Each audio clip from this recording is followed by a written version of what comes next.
रामू सूर्योदय से पहले अपने छोटे से खेत में आता है। भूमि सूखी और बंजर है। वह खेत जोतता है। उसका शरीर पसीने से तर है। उसकी पत्नी उसके लिए भोजन लाती है, जो पोषण और समर्थन का एक मौन प्रस्ताव है।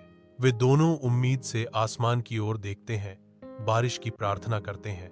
रामू और उसका परिवार रात के खाने के लिए इकट्ठा होते हैं। उनके चेहरे चिंता से भरे हुए हैं। सब ठीक हो जाएगा मेरे बच्चों, सब ठीक हो जाएगा, रामू कहता है। उसकी आवाज मुश्किल से एक फुसफुसाहट है। उसकी पत्नी की आवाज कांपती है जब वह कहती है, गांव वाले हमें सलाह दे रहे हैं कि हम जमीन बेच दें और शहर चले जाएं। रामू की आंखें प्रतिशोध से चमक उठती हैं। मैं इनकार करता हूं, मैं अपनी जमीन नहीं छोड़ूंगा।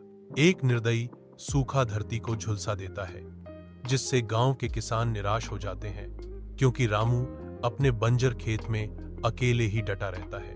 वह बीज और पानी में अपने अंतिम संसाधन निवेश करता है, जो बढ़ते हुए उजाड़पन के खिलाफ एक अंतिम प्रतिरोध है। जैसे ही बारिश शुरू होती है, स्वर्ग प्रतिक्रिया करते हैं। आशा की एक सिम्फनी सूखे भूमि पर धुल जाती है।